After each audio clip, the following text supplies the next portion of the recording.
corrompe é a corrupção. A tautologia.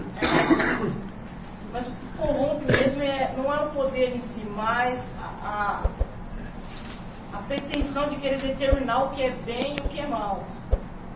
Não é exatamente, seria o pecado. Bom, mas isso aí, exatamente. Então alguém quer dizer, mas o que corrompe não é o poder, mas a pretensão de você determinar por si o que é bem e o que é mal. Mas isso nós já vimos na nossa rápida exegese do Gênesis, que quando Deus proíbe a Adão e Eva que eles toquem na árvore do conhecimento do bem e do mal, não é que ele queria que eles ficassem ignorantes ou que eles confundissem o bem com o mal. Ali se trata do conhecimento, não de qualquer conhecimento do bem e do mal, mas do conhecimento divino do bem e do mal. E Deus não conhece o bem e o mal como objetos, tá certo? Mas como decisões dele. Deus determina o bem e o mal pela sua própria natureza, né? Então era isso que ele não queria que eles fizessem, que eles, vamos dizer, se arrogassem o poder de determinar o bem e o mal, que é exatamente o que a humanidade vem tentando fazer há milênios. Quer dizer, o bem e o mal, vamos dizer, são coisas que existem, fazem parte da estrutura da realidade. Outro dia mesmo me mostraram um teste. A Roxane achou no YouTube um vídeo de uma psicóloga que fez o seguinte teste: montava um teatrinho de fantoche onde tinha um coelhinho jogando bola, e daí a bola caía. Daí vinha outro coelhinho e ajudava ele a pegar a bola. Cena seguinte: o coelhinho estava jogando bola, caía a bola, vinha um outro coelhinho que maldosamente jogava a bola para mais longe ainda. E daí você dava para as criancinhas, bebês de 1 ano e pouco, qual coelhinho você gostou? Todas escolheram o coelhinho bonzinho.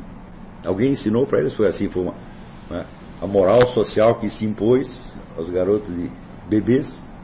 Não, também o teste que fizeram, né, da beleza, mostrava fotos, rostos, qual é bonito, qual é feio. Todos escolheram o mais bonito. Mais ainda, a escolha da beleza correspondia a elementos matematicamente descritíveis, como simetria. Então, as crianças nasciam sabendo disso. Então, o conhecimento do bem e do mal é inato. Assim como a capacidade humana de falar é inata, mas ela tem que ser incentivada e ajudada. E tudo que é natural no ser humano tem que ser ajudado para poder, porque isso também faz parte da natureza humana. Quer dizer, a transmissão de conhecimento, isso está na natureza humana. O ser humano transmite de um ser humano para outro. A quantidade da transmissão humana de conhecimento é impensável para qualquer animal. O animal, na verdade, não transmite conhecimento de uma geração para outra, né? Se você pega lá uma leoa ensinando os leõezinhos a caçar, o que ela faz? Ela simplesmente coloca eles na situação e eles vão repetir a mesma experiência que ela teve. Ela não pode dar uma aula teórica para eles, né? Então, quer dizer, a transmissão de conhecimento faz parte da natureza humana. Agora, essa transmissão, ela tem que se basear naquilo que o sujeito já nasceu sabendo. Se você não tivesse a capacidade de andar, não adianta querer te ensinar a andar. Então, por isso que eu digo, o bem e o mal são coisas que existem, são componentes da realidade. Como você tem, exatamente porque você tem a transmissão, e a transmissão é um negócio enormemente complexo, tá certo? E depende de fatores culturais acumulados, bom, pode-se fazer um monte de confusão em cima disso. Quem disse que esse senso inato do bem e do mal se desenvolverá harmoniosamente no curso da vida? É isso que eu estava mencionando ontem com meus filhos, experiência que eu fiz com a Leila e com o Pedro, que deu certo. Eu falei, eu nunca ensinei uma única regra moral para eles. Eu ensinava na base do coelhinho, tá entendendo? Então, o senso do bem e do mal, ele vai crescendo, à medida que a pessoa vai adquirindo experiência, ele vai, vamos dizer, se tornando mais alto e mais complexo, naturalmente. É só você não atrapalhar. Então, isso é outra descoberta minha. Todo mundo acha que criança é rebelde, que você tem que forçar ela para ser. Não, criança tem um instinto de obediência que é um negócio incrível. Eles ficam o tempo todo olhando para você, para ver o que você faz, para ela fazer igual. Então é só você ir fazendo a coisa certa, que ela vai fazer a coisa certa também. Esse negócio de educação, não é, sobretudo a educação de criança, não é difícil. É a coisa mais fácil do mundo. Em primeiro lugar, porque esse instinto de obediência é também um instinto de imitação. E ela vai fazer o que você fizer, né? Então, se você grita com a criança, ela vai aprender o quê? O conteúdo do que você... né? Não mexa mais nisso! Não mexa! O que ela vai aprender? Não mexer mais nisso? Não, ela vai aprender a gritar. Porque você não está mexendo nisso, o que você está fazendo é gritar. E é o que ela vai fazer. Então, quer dizer, o conteúdo verbal do que os pais tentam passar para a criança é quase todo perdido. Tudo que você falou entra por aqui e sai por ali. Mas o que você fez, impregna. Então, você quer que o seu menino, se torne pessoas boas, seja bom com eles. Mas é só isso mesmo, nada mais. Quantas vezes você precisa corrigir ou castigar uma criança? Uma vez na vida. Se tanto. Quer dizer, porque aí é a situação anormal. Uma situação anormal requer uma medida também anormal. Então isso pode se tornar necessário, mas é raríssimo ter que fazer isso. Além disso, se a criança for muito pequena, não adianta você castigar. Castigar uma criança de menos de 5 anos é fazer buraco na água. Ela não vai entender absolutamente nada. Ela não tem ainda um eu narrativo suficientemente desenvolvido para isso. Não tem poder de abstração suficiente para isso. Ela vai imitar a conduta imediata. Então, se você botar ela de castigo, ela vai querer botar outro moleque de castigo. Vai achar bonito isso aí, ó. Botar as pessoas de castigo, a gente se sente importante. Então, quer dizer, você não pode ter uma meta determinada em nenhuma forma de educação. Você tem que acreditar, mas é que cada ser humano é uma meta, é um poder e é uma meta. Isso foi divinamente criado e isso, em essência, é bom. Ah, mas tem o pecado original. Digo, é porque tem o pecado original que você precisa ter educação, porque senão soltava o sujeito sozinho e ele se virava. A educação é fruto do pecado original. Tá entendendo? O pecado original não é tão feio quanto você está imaginando assim, não. Quer dizer, o pecado original inclina todo mundo a fazer o mal o tempo todo. Mas se fosse assim, já teria acabado o tempo todo, já teria acabado há muito tempo. O pecado original criou certas deficiências permanentes do ser humano. E é por causa dessas deficiências que nós temos que criar a educação, as instituições, as leis, etc, etc, etc. Eles dão uma trabalheira miserável. Mas não quer dizer que todo mundo seja inclinado ao mal o tempo todo. Não, você é inclinado ao mal de vez em quando.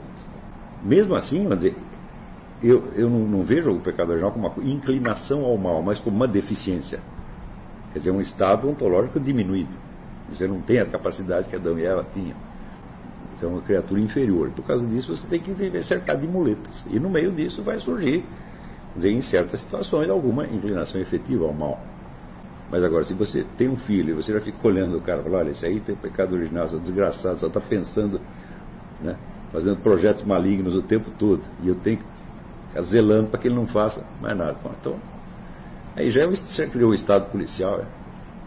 E, sobretudo, por que a inclinação ao mal está no outro e não em você mesmo? Porque vai desconfiar tanto do seu bebê e não de você mesmo. E se você pensar bem, a educação é uma coisa muito simples, ela é fácil de fazer. Porque o ser humano, ele por sua natureza, ele é uma consciência e é um poder de ação. A extensão da consciência é um negócio monstruoso. Quando você pensa nessa experiência da alma imortal, então você vê, opa, eu sei mais coisa do que todas as enciclopédias do mundo. Eu sei já aqui. E elas são atualizáveis a qualquer momento. Então, nós somos uma consciência, essa consciência é um poder. E esse poder tende a se realizar conforme a sua natureza. Então o educador não precisa interferir muito. Como você precisa ensinar a vaca da leite? Então, vamos dizer, as crianças, bebês que já sabem distinguir entre o coelhinho bom e o coelhinho mau, você vai precisar ensinar o bem e o mal para eles? Não, porque aí você está entrando lá no negócio do pecado original, você está determinando o que é o bem e o mal. Quando elas já estão percebendo aquilo como uma coisa da realidade, não é o seu conceito do bem e o mal que vai entrar lá. Você também tem a sua percepção do bem e do mal, de muito bem. Mas você é capaz de conceituar o bem e o mal e criar um sistema ético perfeito? Não é, rapaz. Vamos dizer, a nossa intuição imediata do bem e do mal é muito mais perfeita do que qualquer sistema ético que a gente consiga construir. Então não sou eu que tenho que implantar na criança o meu conceito do bem e do mal, mas eu tenho que usar a minha apreensão instintiva do bem e do mal para deixar que ela que a consciência moral dela se desenvolva. Apenas zelando para que não surjam confusões, equívocos, acontecimentos traumáticos que fazem o sujeito interpretar tudo errado. E a educação de adultos, curso de filosofia, é a mesma coisa. Então, dizer, tudo que eu estou dizendo aqui, raramente eu tenho que provar alguma coisa. Posso até provar se for necessário, mas para quê? Se a maior parte do que a gente vai dizer corresponde de tal modo à experiência íntima de cada um, que imediatamente a pessoa sabe do que eu estou falando. Veja, esta obsessão da prova, tudo tem que ser provado. Quando Descartes começa, não acreditar em nada sem provas, isso é uma estupidez. O número, se você compara a totalidade do que nós sabemos e a quantidade daquilo que nós podemos provar, a prova é um elemento ínfimo. E se ela é ínfima, ela deve ser reservada para os casos em que aquilo seja absolutamente necessário. Você vê que até o nosso Mário Ferreira dos Santos, o grande Mário Ferreira, que ele entrou nessa. que eles chamam método da suspicácia. Eu, ao contrário, eu uso o método da confiança. E se você acredita que o ser humano está naturalmente inclinado ao erro, eu digo, bom, então é preciso um poder sobre-humano que o corrija. Quem vai ser esse poder sobre-humano? Eu? Faz por favor. Né? Esse emprego, como diria Obama, está acima da minha faixa salarial. Está entendendo? Então, de fato, é a lei divina. Mas o que é a lei divina? A própria natureza das coisas. Né? Deus também não infunde isso nas pessoas de fora para dentro.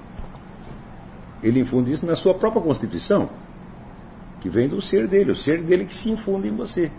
Então o que você é? Eu digo, bom, você é o poder divino. Você não é o poder divino inteiro. Né? Mas você não é outra coisa senão ele. Então, ter um poder é inerente ao ser humano. E querer aumentar esse poder é natural no ser humano. Nós estamos aumentando o nosso poder. Aí, vamos dizer, a parcela de verdade que tem no Nietzsche, o negócio da vontade de poder. Só que ele fica horrorizado quando ele vê isso. Né? Ele vê uma coisa inteiramente natural e fica assustado, porque ele não sabia que aquilo existia. E ele acha que aquilo é horrível. Então, não há nada de errado em você querer aumentar o seu poder indefinidamente, desde que não seja um poder corrupto, desde que seja um poder que é naturalmente comproporcionado à sua possibilidade. Agora, você ter o poder de determinar o que todo mundo vai fazer, isso não é natural, você não tem essa possibilidade. Então, isso não é o poder, isso é uma aberração.